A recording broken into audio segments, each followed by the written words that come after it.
তো মনে হয় গরম তেলের কাছে বেগুন আসছে। এই নিন চিঠির বাক্সটা, আপনার পাশে নিয়ে রাখেন আর ডাক ফিঙ্গিরি করেন।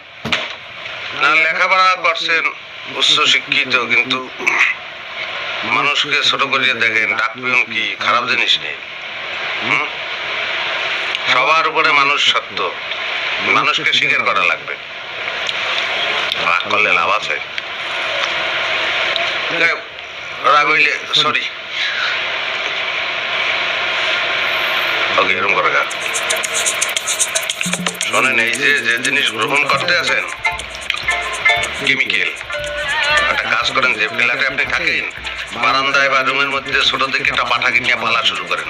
পাঠার গন্ধে কিন্তু ভালো হয়ে যায় না, কোনো ফাইজলামি করতে আসি না। অথবা তেলাচোর আছে না, ওই গরম পানিতে সেদ্ধ করে খাইয়ে বলাইবেন।